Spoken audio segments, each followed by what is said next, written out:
혹시 당신도 1분짜리 영상으로 영어를 마스터할 수 있다는 말에 5분 만에 원어민처럼 말하게 된다는 광고에 잠시나마 마음이 흔들린 적 없으신가요? 더 넓은 세상으로 나아가기 위한 꿈, 유학, 해외 취업, 혹은 이민과 같은 원대한 목표를 위해 우리는 영어를 공부합니다.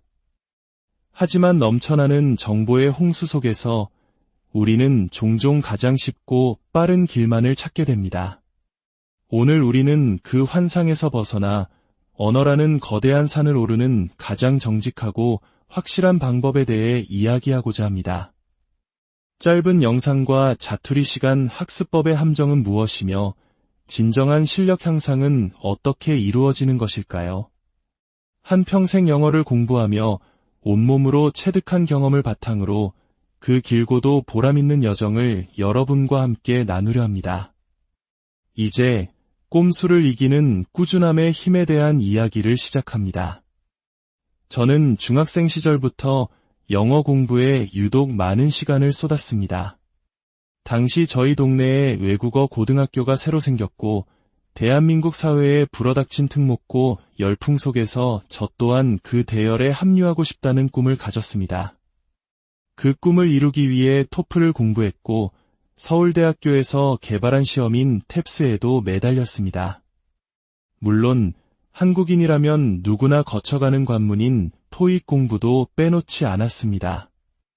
중학생 때 처음 본 토익 시험에서 625점을 받았고 고등학생 때는 수능 공부가 지겹고 힘들 때마다 기분 전환 삼아 토익 책을 붙잡곤 했습니다. 그렇게 한 달 정도 집중해서 공부했더니 880점이라는 점수를 받을 수 있었습니다. 어찌 보면 공부로부터의 도피가 또 다른 공부였던 셈이죠. 대학교에 진학해서는 교환학생의 꿈을 이루기 위해 다시 토익을 공부했고 915점이라는 점수로 원하던 기회를 잡을 수 있었습니다. 교환학생 시절은 제 영어 실력이 비약적으로 성장한 결정적인 시기였습니다. 현지에서 만난 훌륭한 선생님의 지도 아래 특히 장문 실력이 눈에 띄게 향상되었습니다. 또한 다른 한국인 친구들과 스터디 그룹을 만들어 일주일에 2번, 2시간씩 꾸준히 말하기 연습을 하며 회화에 대한 자신감을 키웠습니다. 한국으로 돌아와 취업을 준비하면서는 제 인생 최고 점수인 955점을 받았습니다. 이후에도 영어 스피킹 시험인 오픽은 2주 남짓 준비하여 최고 등급인 AL을, 영국 유학을 위한 IELTS는 3개월을 투자해 7, 0을, 그리고 가장 최근에는 PTE 시험을 3주간 공부해 79점을 달성했습니다. 이처럼 저의 10대와 20대, 그리고 30대는 영어 시험의 역사와 함께했다고 해도 과언이 아닙니다. 제가 이렇게 긴 서두를 여는 이유는 단 하나입니다. 시중에 떠도는 수많은 영어 공부 방법론들, 그 허와 실을 제가 직접 수십 년간의 경험을 통해 증명해왔기 때문입니다. 그리고 그 긴 여정 끝에 제가 내린 결론은 명확합니다. 꾸준함은 반드시 꼼수를 이긴다.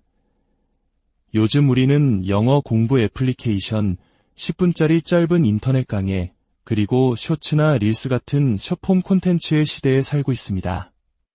이러한 콘텐츠들은 흥미를 유발하는 방식으로 단어나 문법, 회화 표현을 제공합니다. SNS를 하다가도 잠시 퀴즈를 풀며 무언가 공부했다는 작은 성취감을 주기도 하죠. 특히 스피킹 연습처럼 상대방이 필요한 경우 AI 튜터 앱은 분명 유용한 도구가 될 수 있습니다. 저 역시 해외여행을 가기 전 잠자고 있던 영어 감각을 깨우기 위해 이런 앱의 도움을 받은 적이 있습니다. 하지만 여기서 우리는 스스로에게 질문을 던져야 합니다.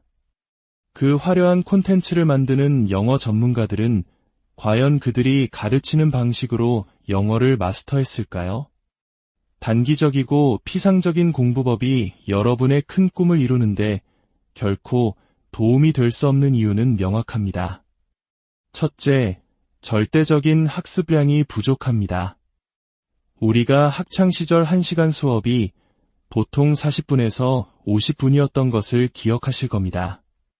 그렇다면 1분짜리 영상으로 1시간의 학습량을 채우려면 몇 개를 봐야 할까요? 무려 40개, 50개를 봐야 합니다. 하지만 우리는 고작 한두 개를 보고 오늘도 영어 공부를 했다고 스스로를 위안하지는 않나요? 미국 드라마를 보며 영어에 대한 노출을 늘리는 것은 좋은 방법입니다. 하지만 내 실력에 맞지 않는 어려운 드라마를 자막 없이 반복해서 본다면 어떨까요? 모르는 단어와 표현이 홍수처럼 쏟아져 나오는 상황에서 우리는 결국 영상의 90%를 그저 흘려보내게 됩니다. 아는 부분만 반복해서 듣는 것은 진정한 의미의 노출량 증가라고 할 수 없습니다. 그렇기에 미드만 봤더니 영어가 늘었어요라는 말에는 분명한 한계가 존재합니다. 둘째, 학습의 깊이가 얕습니다. 5분짜리 영상 10개를 본다고 가정해 봅시다. 그 10개의 영상이 모두 하나의 주제로 연결되어 있나요? 아닐 겁니다.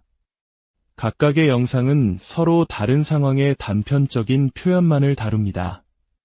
그렇기 때문에 우리는 단어의 미묘한 뉘앙스 차이나 문법적 변형, 그리고 가장 중요한 문화적 맥락을 이해하기 어렵습니다.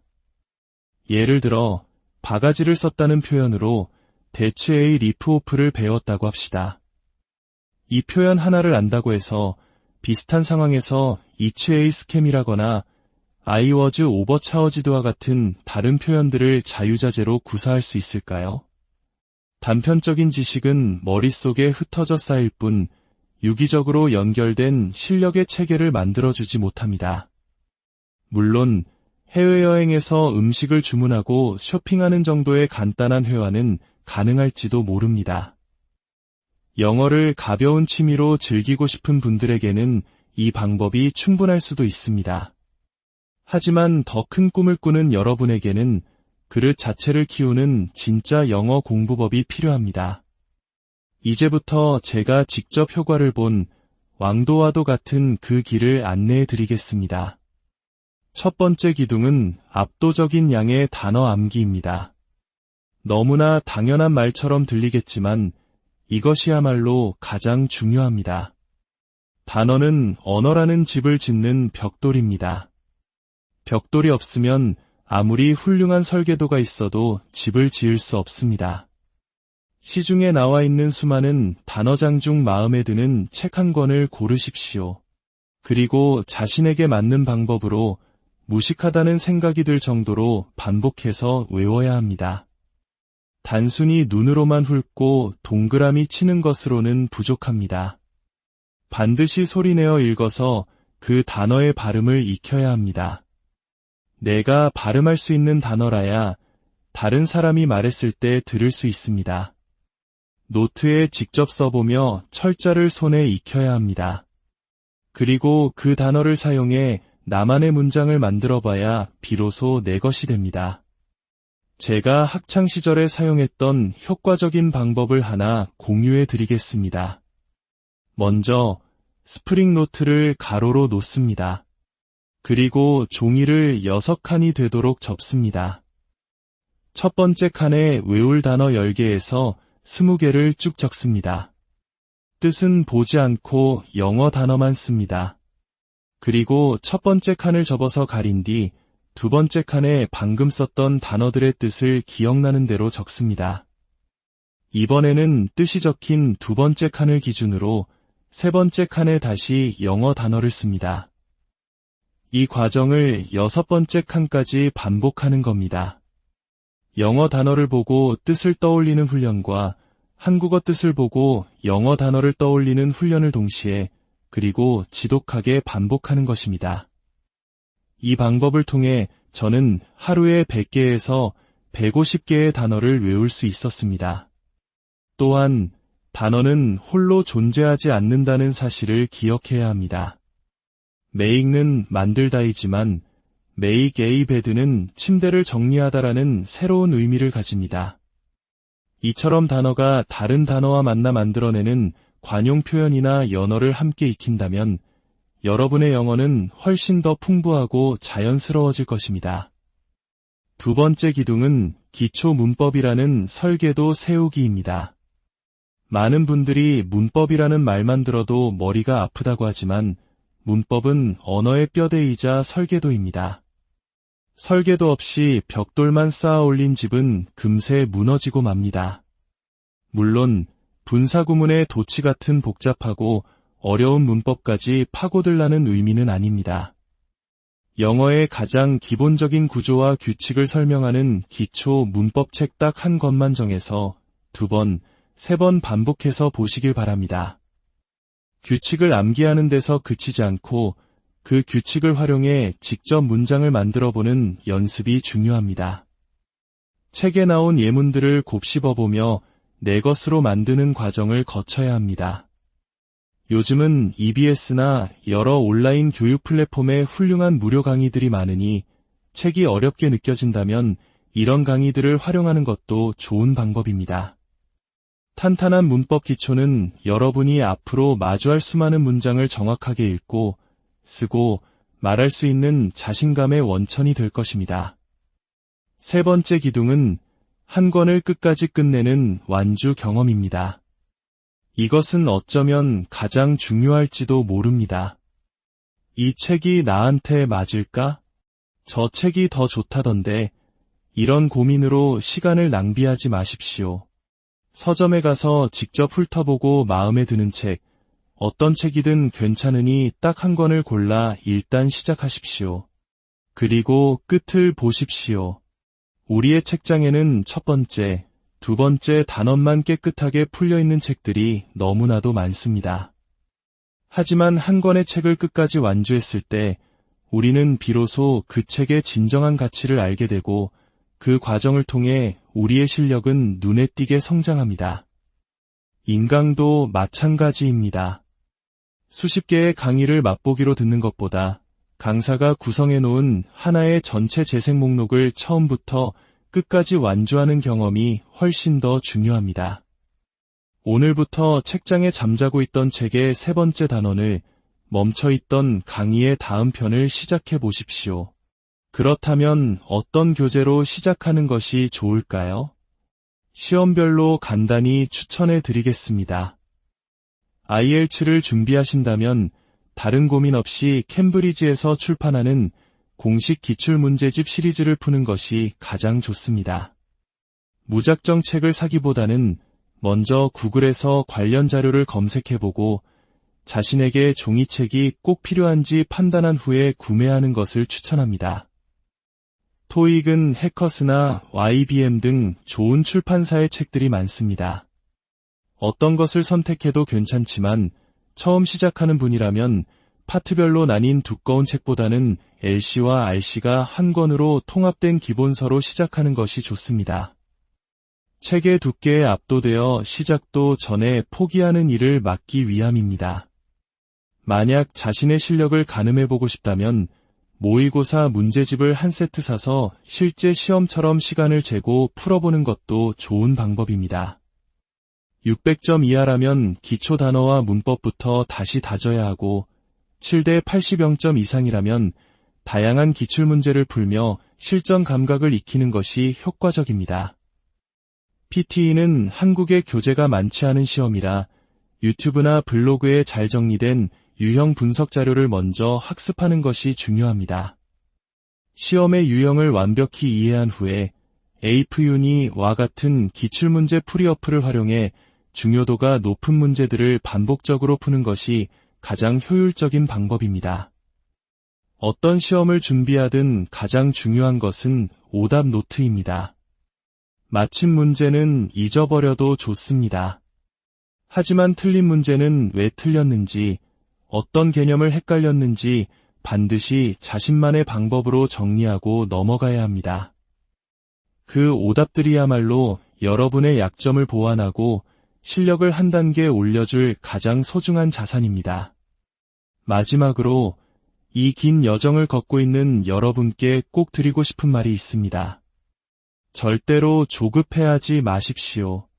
제가 고등학생 시절 아무리 공부해도 영어 성적이 80점대 후반에서 오르지 않아 답답했던 시기가 있었습니다.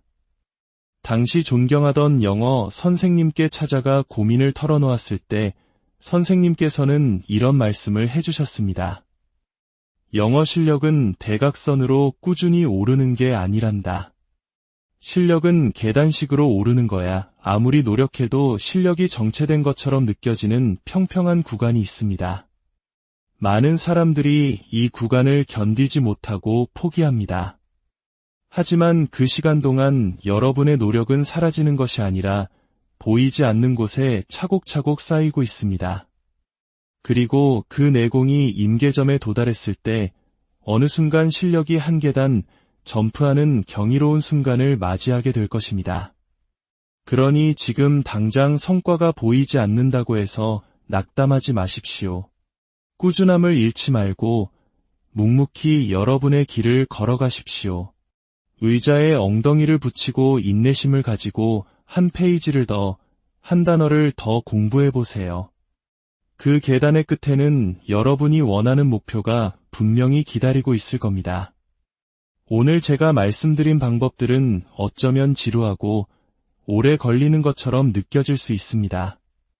하지만 공부의 왕도는 꾸준함이며 그 꾸준함만이 여러분의 큰 꿈을 현실로 만들어줄 유일한 열쇠입니다. 여러분은 더 넓은 세상으로 나아갈 잠재력과 추진력을 가진 분들입니다. 영어는 그 꿈을 이루기 위한 가장 강력한 도구가 되어줄 것입니다. 오늘 이야기가 여러분의 마음에 작은 울림을 주었다면 좋아요와 구독을 통해 더 많은 분들과 이 성장의 여정을 함께 해주세요. 여러분의 작은 응원이 꾸준함을 이어갈 또 다른 누군가에게 큰 힘이 될 것입니다. 궁금한 점이나 나누고 싶은 이야기가 있다면 언제든 댓글로 남겨주세요. 그럼 다음 이야기에서 혹시 당신도 1분짜리 영상으로 영어를 마스터할 수 있다는 말에 5분 만에 원어민처럼 말하게 된다는 광고에 잠시나마 마음이 흔들린 적 없으신가요? 더 넓은 세상으로 나아가기 위한 꿈, 유학, 해외 취업, 혹은 이민과 같은 원대한 목표를 위해 우리는 영어를 공부합니다. 하지만 넘쳐나는 정보의 홍수 속에서 우리는 종종 가장 쉽고 빠른 길만을 찾게 됩니다. 오늘 우리는 그 환상에서 벗어나 언어라는 거대한 산을 오르는 가장 정직하고 확실한 방법에 대해 이야기하고자 합니다. 짧은 영상과 자투리 시간 학습법의 함정은 무엇이며 진정한 실력 향상은 어떻게 이루어지는 것일까요? 한평생 영어를 공부하며 온몸으로 체득한 경험을 바탕으로 그 길고도 보람있는 여정을 여러분과 함께 나누려 합니다. 이제 꼼수를 이기는 꾸준함의 힘에 대한 이야기를 시작합니다. 저는 중학생 시절부터 영어 공부에 유독 많은 시간을 쏟았습니다. 당시 저희 동네에 외국어 고등학교가 새로 생겼고 대한민국 사회에 불어닥친 특목고 열풍 속에서 저 또한 그 대열에 합류하고 싶다는 꿈을 가졌습니다. 그 꿈을 이루기 위해 토플을 공부했고 서울대학교에서 개발한 시험인 탭스에도 매달렸습니다. 물론 한국인이라면 누구나 거쳐가는 관문인 토익 공부도 빼놓지 않았습니다. 중학생 때 처음 본 토익 시험에서 625점을 받았고 고등학생 때는 수능 공부가 지겹고 힘들 때마다 기분 전환 삼아 토익 책을 붙잡곤 했습니다. 그렇게 한 달 정도 집중해서 공부했더니 880점이라는 점수를 받을 수 있었습니다. 어찌 보면 공부로부터의 도피가 또 다른 공부였던 셈이죠. 대학교에 진학해서는 교환학생의 꿈을 이루기 위해 다시 토익을 공부했고 915점이라는 점수로 원하던 기회를 잡을 수 있었습니다. 교환학생 시절은 제 영어 실력이 비약적으로 성장한 결정적인 시기였습니다. 현지에서 만난 훌륭한 선생님의 지도 아래 특히 작문 실력이 눈에 띄게 향상되었습니다. 또한 다른 한국인 친구들과 스터디 그룹을 만들어 일주일에 2번, 2시간씩 꾸준히 말하기 연습을 하며 회화에 대한 자신감을 키웠습니다.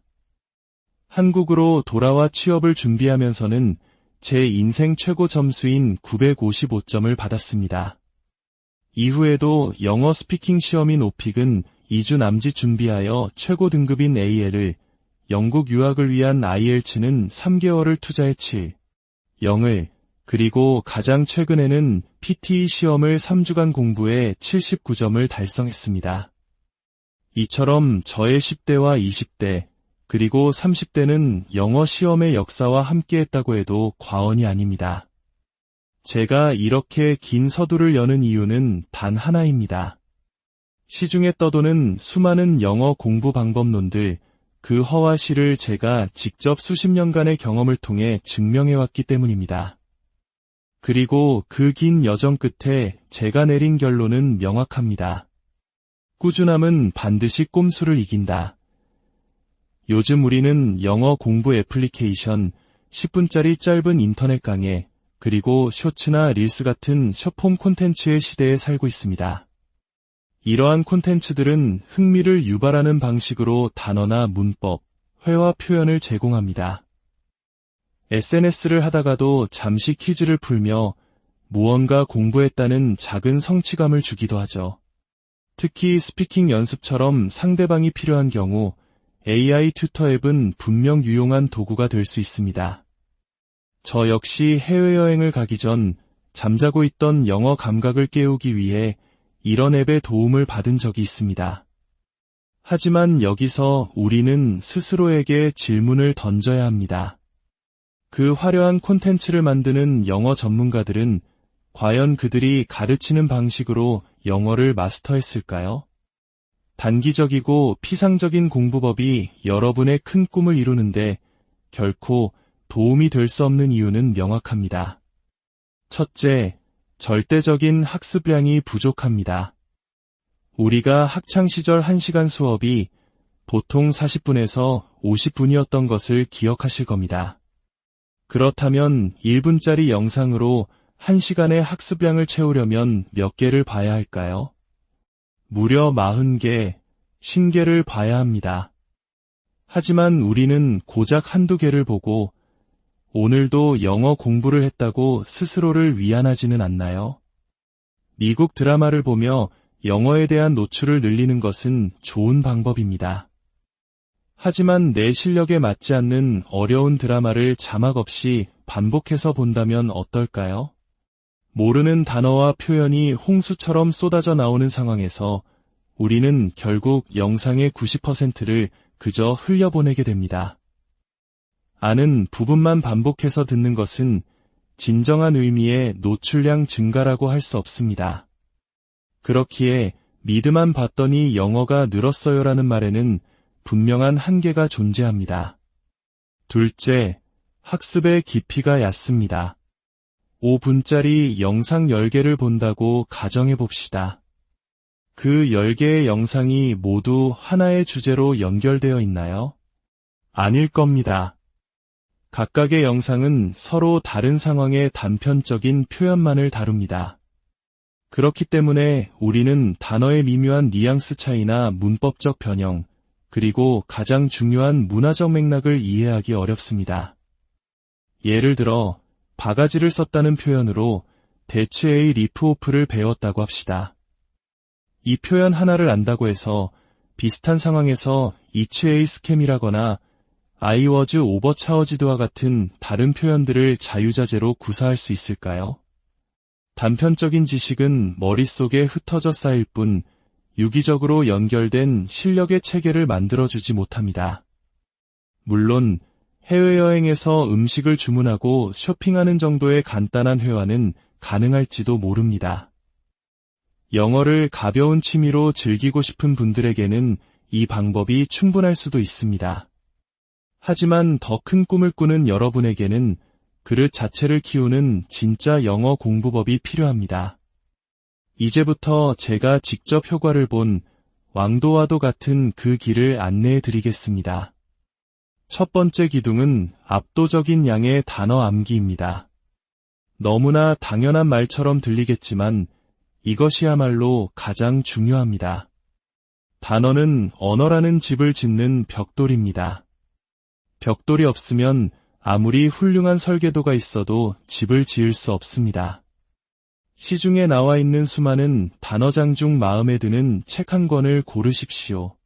그리고 자신에게 맞는 방법으로 무식하다는 생각이 들 정도로 반복해서 외워야 합니다. 단순히 눈으로만 훑고 동그라미 치는 것으로는 부족합니다. 반드시 소리내어 읽어서 그 단어의 발음을 익혀야 합니다. 내가 발음할 수 있는 단어라야 다른 사람이 말했을 때 들을 수 있습니다. 노트에 직접 써보며 철자를 손에 익혀야 합니다.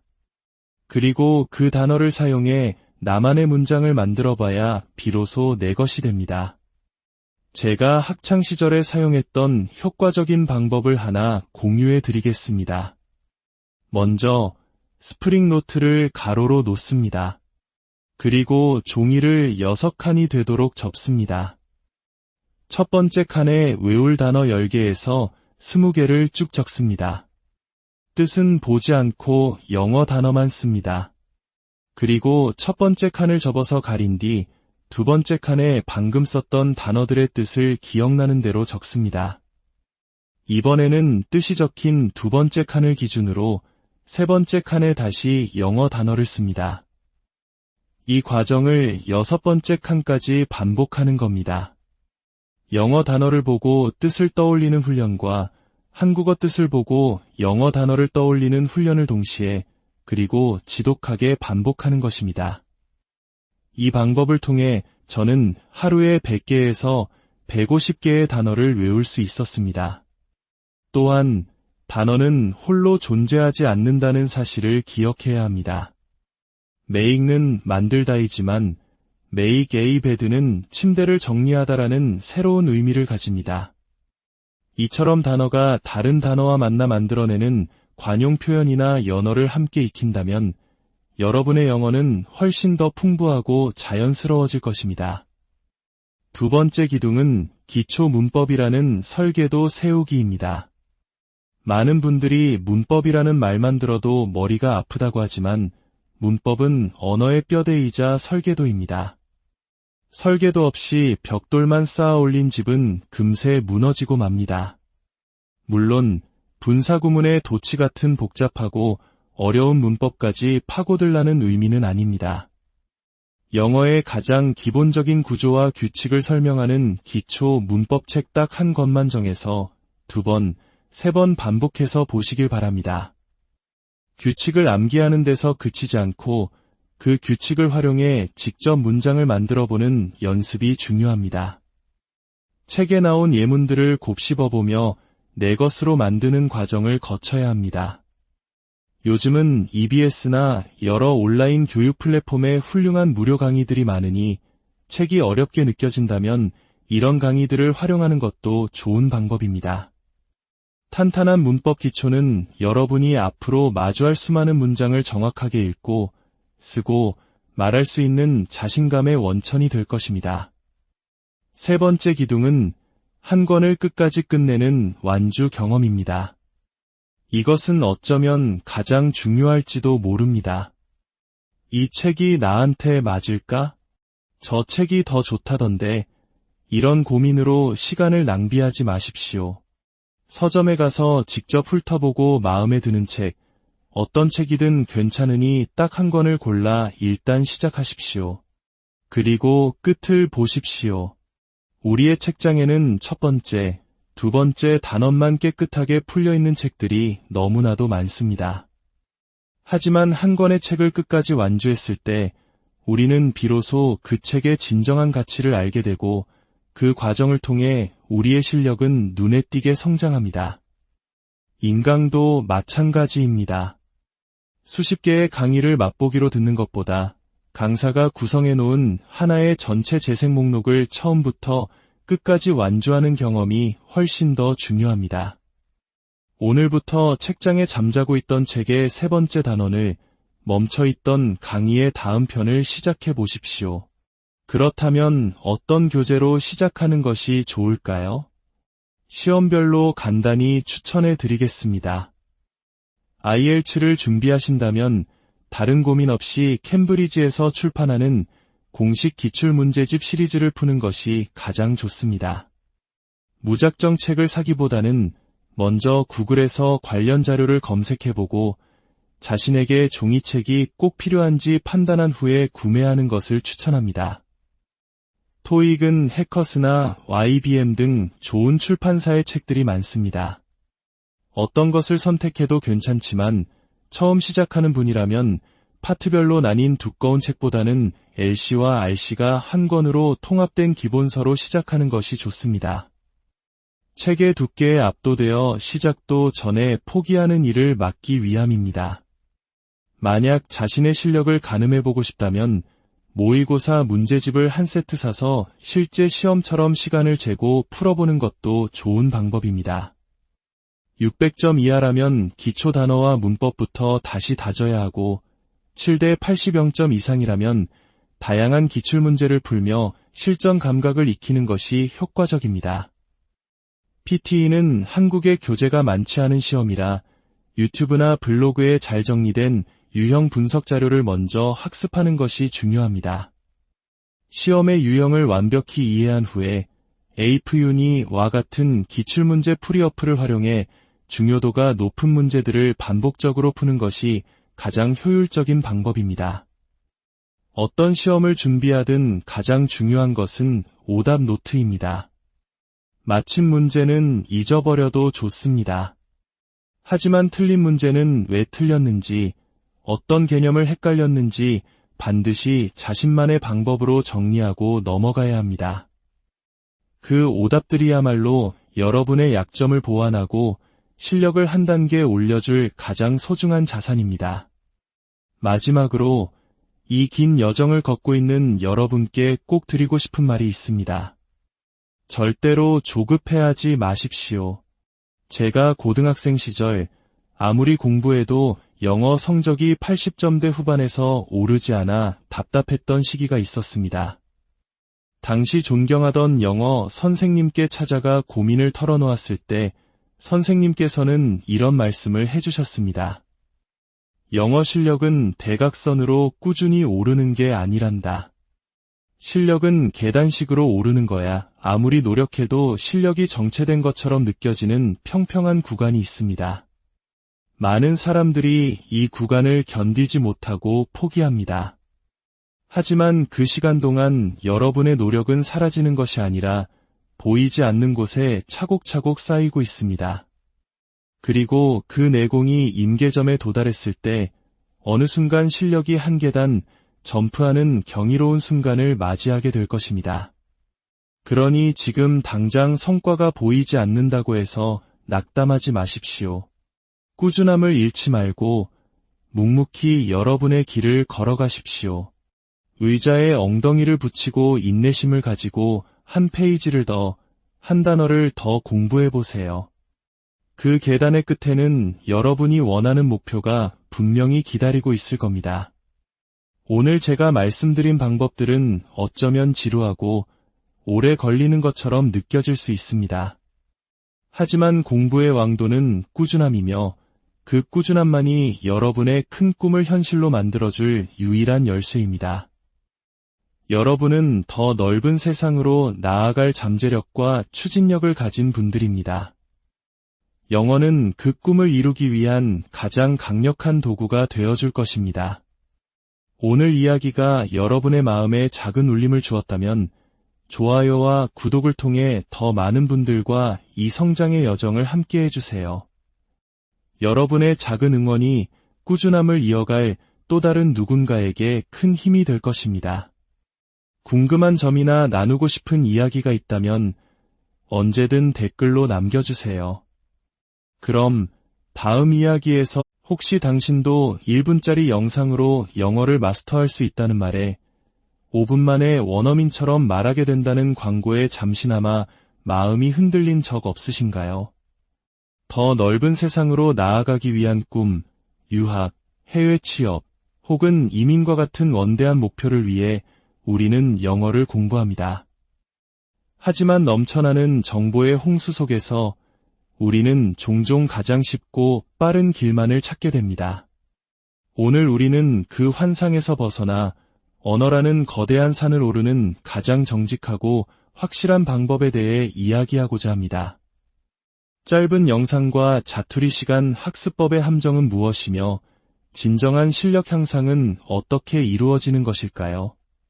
한평생 영어를 공부하며 온몸으로 체득한 경험을 바탕으로 그 길고도 보람있는 여정을 여러분과 함께 나누려 합니다.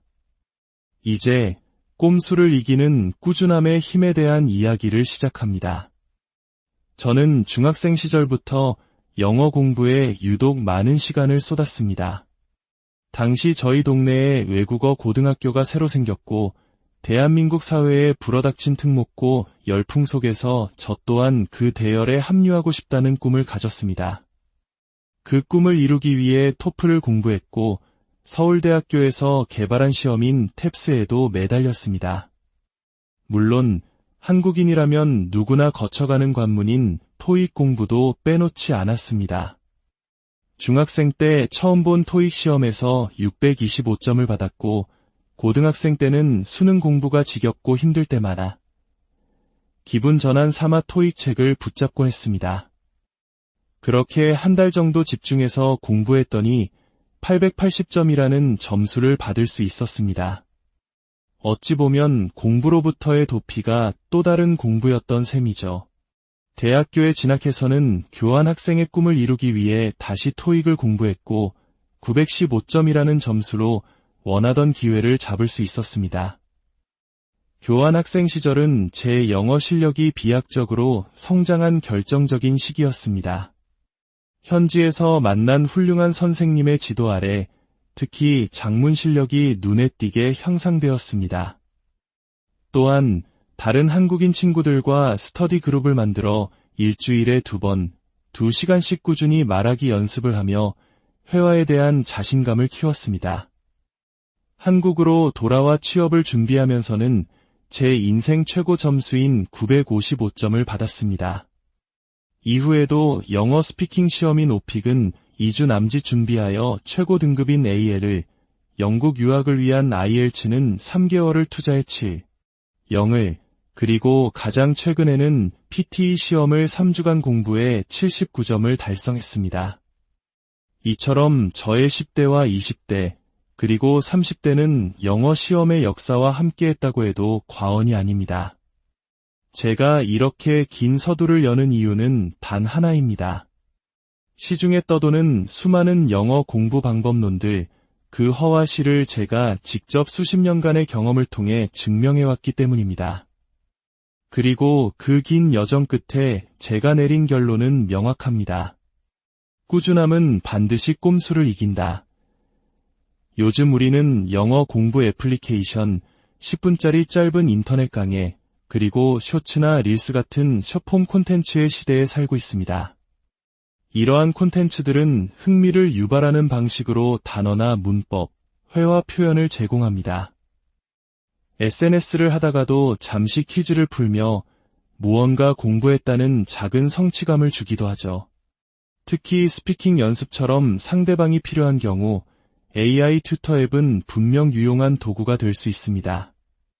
저 역시 해외여행을 가기 전 잠자고 있던 영어 감각을 깨우기 위해 이런 앱의 도움을 받은 적이 있습니다. 하지만 여기서 우리는 스스로에게 질문을 던져야 합니다. 그 화려한 콘텐츠를 만드는 영어 전문가들은 과연 그들이 가르치는 방식으로 영어를 마스터했을까요? 단기적이고 피상적인 공부법이 여러분의 큰 꿈을 이루는데 결코 도움이 될 수 없는 이유는 명확합니다. 첫째, 절대적인 학습량이 부족합니다. 우리가 학창시절 1시간 수업이 보통 40분에서 50분이었던 것을 기억하실 겁니다. 그렇다면 1분짜리 영상으로 1시간의 학습량을 채우려면 몇 개를 봐야 할까요? 무려 40개, 50개를 봐야 합니다. 하지만 우리는 고작 한두 개를 보고 오늘도 영어 공부를 했다고 스스로를 위안하지는 않나요? 미국 드라마를 보며 영어에 대한 노출을 늘리는 것은 좋은 방법입니다. 하지만 내 실력에 맞지 않는 어려운 드라마를 자막 없이 반복해서 본다면 어떨까요? 모르는 단어와 표현이 홍수처럼 쏟아져 나오는 상황에서 우리는 결국 영상의 90%를 그저 흘려보내게 됩니다. 아는 부분만 반복해서 듣는 것은 진정한 의미의 노출량 증가라고 할 수 없습니다. 그렇기에 미드만 봤더니 영어가 늘었어요라는 말에는 분명한 한계가 존재합니다. 둘째, 학습의 깊이가 얕습니다. 5분짜리 영상 10개를 본다고 가정해 봅시다. 그 10개의 영상이 모두 하나의 주제로 연결되어 있나요? 아닐 겁니다. 각각의 영상은 서로 다른 상황의 단편적인 표현만을 다룹니다. 그렇기 때문에 우리는 단어의 미묘한 뉘앙스 차이나 문법적 변형, 그리고 가장 중요한 문화적 맥락을 이해하기 어렵습니다.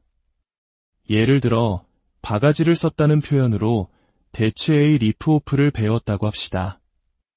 이 표현 하나를 안다고 해서 비슷한 상황에서 이치의 스캠이라거나 I was overcharged와 같은 다른 표현들을 자유자재로 구사할 수 있을까요? 단편적인 지식은 머릿속에 흩어져 쌓일 뿐 유기적으로 연결된 실력의 체계를 만들어주지 못합니다. 물론 해외여행에서 음식을 주문하고 쇼핑하는 정도의 간단한 회화는 가능할지도 모릅니다. 영어를 가벼운 취미로 즐기고 싶은 분들에게는 이 방법이 충분할 수도 있습니다.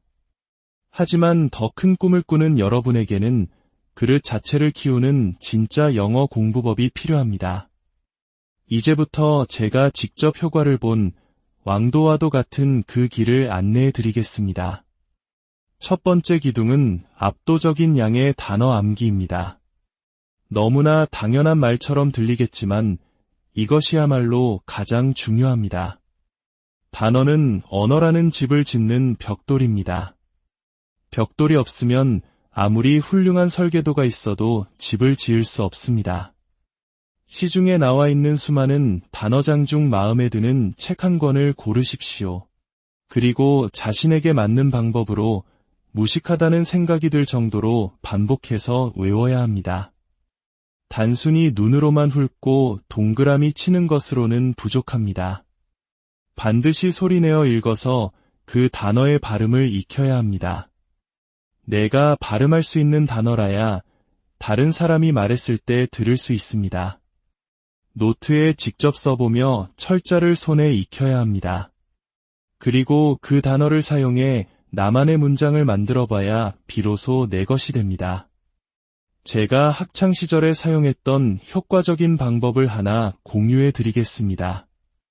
먼저 스프링 노트를 가로로 놓습니다. 그리고 종이를 6칸이 되도록 접습니다. 첫 번째 칸에 외울 단어 10개에서 20개를 쭉 적습니다. 뜻은 보지 않고 영어 단어만 씁니다. 그리고 첫 번째 칸을 접어서 가린 뒤 두 번째 칸에 방금 썼던 단어들의 뜻을 기억나는 대로 적습니다.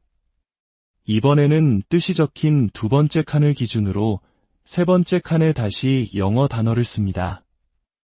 이 과정을 6번째 칸까지 반복하는 겁니다. 영어 단어를 보고 뜻을 떠올리는 훈련과 한국어 뜻을 보고 영어 단어를 떠올리는 훈련을 동시에 그리고 지독하게 반복하는 것입니다. 이 방법을 통해 저는 하루에 100개에서 150개의 단어를 외울 수 있었습니다.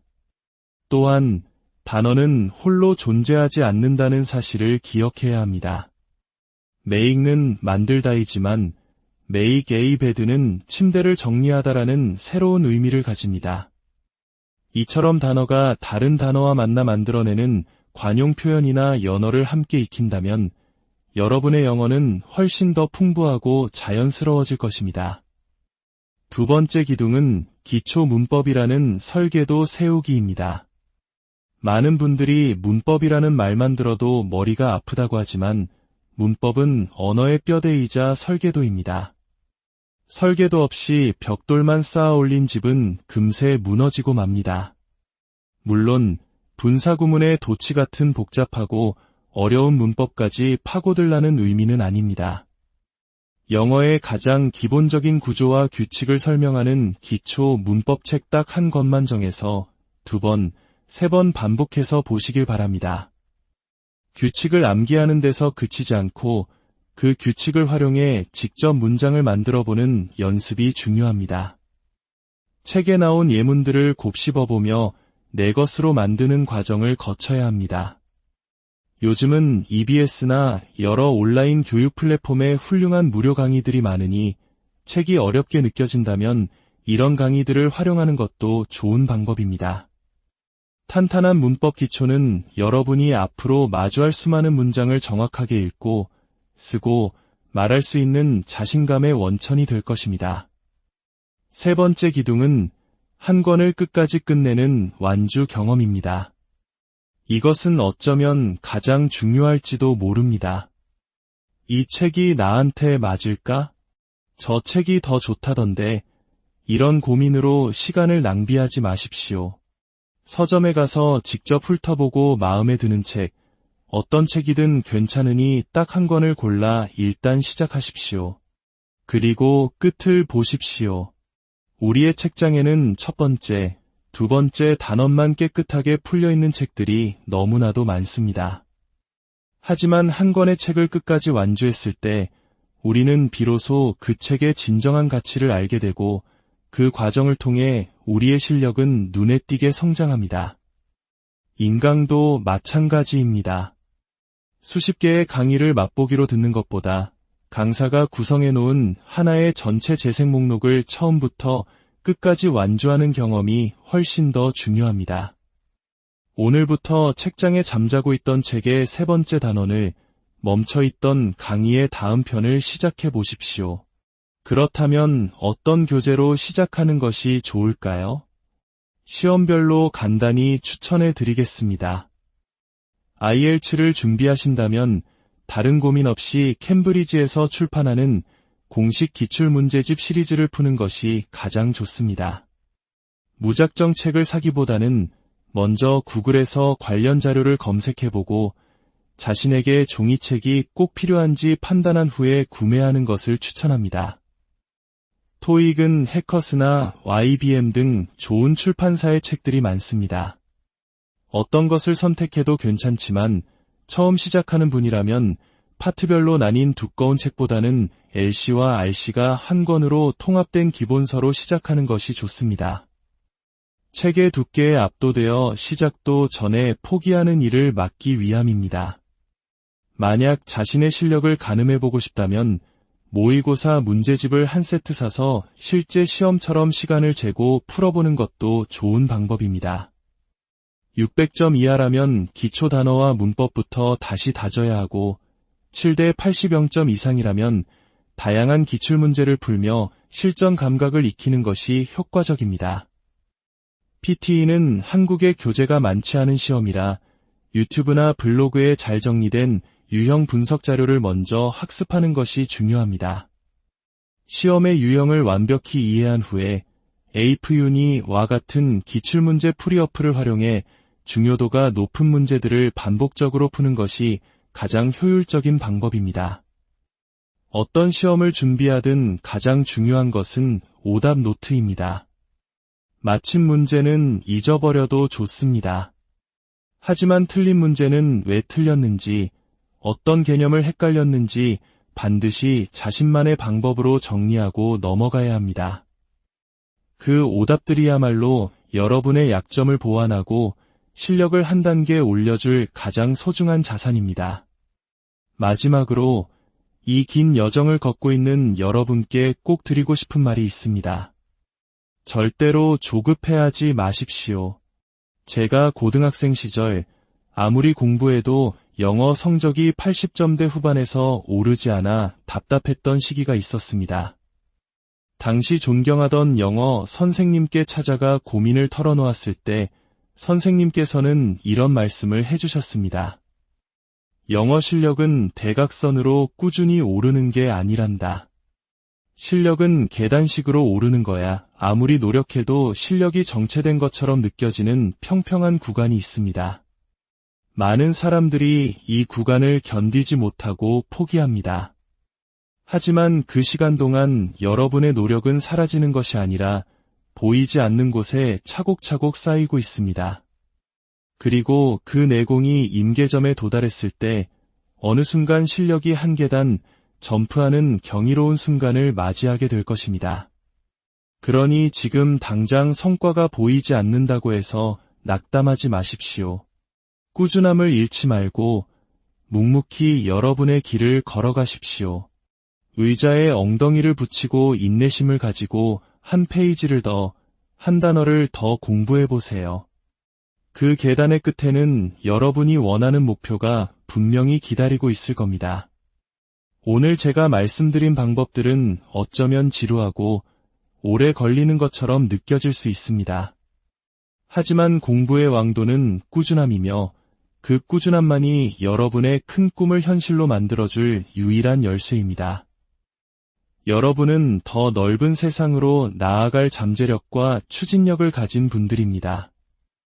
영어는 그 꿈을 이루기 위한 가장 강력한 도구가 되어줄 것입니다.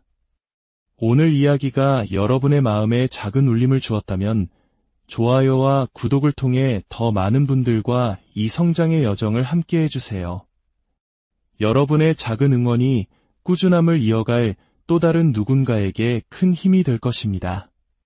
궁금한 점이나 나누고 싶은 이야기가 있다면 언제든 댓글로 남겨주세요. 그럼 다음 이야기에서 혹시 당신도 1분짜리 영상으로 영어를 마스터할 수 있다는 말에 5분 만에 원어민처럼 말하게 된다는 광고에 잠시나마 마음이 흔들린 적 없으신가요? 더 넓은 세상으로 나아가기 위한 꿈, 유학, 해외 취업, 혹은 이민과 같은 원대한 목표를 위해 우리는 영어를 공부합니다. 하지만 넘쳐나는 정보의 홍수 속에서 우리는 종종 가장 쉽고 빠른 길만을 찾게 됩니다. 오늘 우리는 그 환상에서 벗어나 언어라는 거대한 산을 오르는 가장 정직하고 확실한 방법에 대해 이야기하고자 합니다. 짧은 영상과 자투리 시간 학습법의 함정은 무엇이며 진정한 실력 향상은 어떻게 이루어지는 것일까요? 한평생 영어를 공부하며 온몸으로 체득한 경험을 바탕으로 그 길고도 보람있는 여정을 여러분과 함께 나누려 합니다. 이제 꼼수를 이기는 꾸준함의 힘에 대한 이야기를 시작합니다. 저는 중학생 시절부터 영어 공부에 유독 많은 시간을 쏟았습니다. 당시 저희 동네에 외국어 고등학교가 새로 생겼고 대한민국 사회에 불어닥친 특목고 열풍 속에서 저 또한 그 대열에 합류하고 싶다는 꿈을 가졌습니다. 그 꿈을 이루기 위해 토플을 공부했고 서울대학교에서 개발한 시험인 탭스에도 매달렸습니다. 물론 한국인이라면 누구나 거쳐가는 관문인 토익 공부도 빼놓지 않았습니다. 중학생 때 처음 본 토익 시험에서 625점을 받았고 고등학생 때는 수능 공부가 지겹고 힘들 때마다 기분 전환 삼아 토익 책을 붙잡곤 했습니다. 그렇게 한 달 정도 집중해서 공부했더니 880점이라는 점수를 받을 수 있었습니다. 어찌 보면 공부로부터의 도피가 또 다른 공부였던 셈이죠.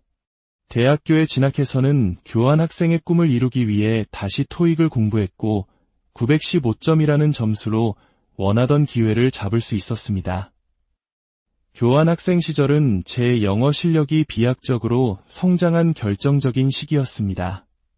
현지에서 만난 훌륭한 선생님의 지도 아래 특히 장문 실력이 눈에 띄게 향상되었습니다.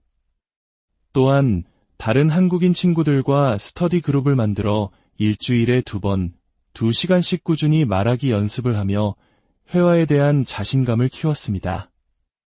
한국으로 돌아와 취업을 준비하면서는 제 인생 최고 점수인 955점을 받았습니다. 이후에도 영어 스피킹 시험인 오픽은 2주 남짓 준비하여 최고 등급인 AL을, 영국 유학을 위한 IELTS는 3개월을 투자해 7, 0을, 그리고 가장 최근에는 PTE 시험을 3주간 공부해 79점을 달성했습니다. 이처럼 저의 10대와 20대, 그리고 30대는 영어 시험의 역사와 함께했다고 해도 과언이 아닙니다. 제가 이렇게 긴 서두를 여는 이유는 단 하나입니다. 시중에 떠도는 수많은 영어 공부 방법론들, 그 허와 실을 제가 직접 수십 년간의 경험을 통해 증명해왔기 때문입니다. 그리고 그 긴 여정 끝에 제가 내린 결론은 명확합니다. 꾸준함은 반드시 꼼수를 이긴다. 요즘 우리는 영어 공부 애플리케이션, 10분짜리 짧은 인터넷 강의, 그리고 쇼츠나 릴스 같은 숏폼 콘텐츠의 시대에 살고 있습니다. 이러한 콘텐츠들은 흥미를 유발하는 방식으로 단어나 문법, 회화 표현을 제공합니다. SNS를 하다가도 잠시 퀴즈를 풀며 무언가 공부했다는 작은 성취감을 주기도 하죠. 특히 스피킹 연습처럼 상대방이 필요한 경우 AI 튜터 앱은 분명 유용한 도구가 될 수 있습니다. 저 역시 해외여행을 가기 전 잠자고 있던 영어 감각을 깨우기 위해 이런 앱의 도움을 받은 적이 있습니다. 하지만 여기서 우리는 스스로에게 질문을 던져야 합니다. 그 화려한 콘텐츠를 만드는 영어 전문가들은 과연 그들이 가르치는 방식으로 영어를 마스터했을까요? 단기적이고 피상적인 공부법이 여러분의 큰 꿈을 이루는데 결코 도움이 될 수 없는 이유는 명확합니다. 첫째, 절대적인 학습량이 부족합니다. 우리가 학창시절 1시간 수업이 보통 40분에서 50분이었던 것을 기억하실 겁니다. 그렇다면 1분짜리 영상으로 1시간의 학습량을 채우려면 몇 개를 봐야 할까요? 무려 40개, 50개를 봐야 합니다. 하지만 우리는 고작 한두 개를 보고 오늘도 영어 공부를 했다고 스스로를 위안하지는 않나요? 미국 드라마를 보며 영어에 대한 노출을 늘리는 것은 좋은 방법입니다. 하지만 내 실력에 맞지 않는 어려운 드라마를 자막 없이 반복해서 본다면 어떨까요? 모르는 단어와 표현이 홍수처럼 쏟아져 나오는 상황에서 우리는 결국 영상의 90%를 그저 흘려보내게 됩니다. 아는 부분만 반복해서 듣는 것은 진정한 의미의 노출량 증가라고 할 수 없습니다. 그렇기에 미드만 봤더니 영어가 늘었어요라는 말에는 분명한 한계가 존재합니다. 둘째, 학습의 깊이가 얕습니다. 5분짜리 영상 10개를 본다고 가정해 봅시다. 그 10개의 영상이 모두 하나의 주제로 연결되어 있나요? 아닐 겁니다. 각각의 영상은 서로 다른 상황의 단편적인 표현만을 다룹니다. 그렇기 때문에 우리는 단어의 미묘한 뉘앙스 차이나 문법적 변형, 그리고 가장 중요한 문화적 맥락을 이해하기 어렵습니다. 예를 들어 바가지를 썼다는 표현으로 대치 A 리프 오프를 배웠다고 합시다. 이 표현 하나를 안다고 해서 비슷한 상황에서 이치 A 스캠이라거나 I was overcharged와 같은 다른 표현들을 자유자재로 구사할 수 있을까요? 단편적인 지식은 머릿속에 흩어져 쌓일 뿐 유기적으로 연결된 실력의 체계를 만들어주지 못합니다. 물론 해외여행에서 음식을 주문하고 쇼핑하는 정도의 간단한 회화는 가능할지도 모릅니다. 영어를 가벼운 취미로 즐기고 싶은 분들에게는 이 방법이 충분할 수도 있습니다. 하지만 더 큰 꿈을 꾸는 여러분에게는 그릇 자체를 키우는 진짜 영어 공부법이 필요합니다. 이제부터 제가 직접 효과를 본 왕도와도 같은 그 길을 안내해 드리겠습니다. 첫 번째 기둥은 압도적인 양의 단어 암기입니다. 너무나 당연한 말처럼 들리겠지만 이것이야말로 가장 중요합니다.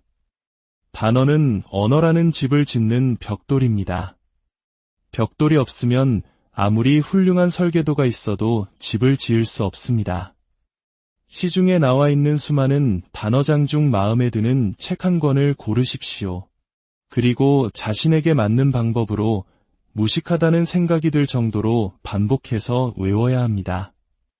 단순히 눈으로만 훑고 동그라미 치는 것으로는 부족합니다.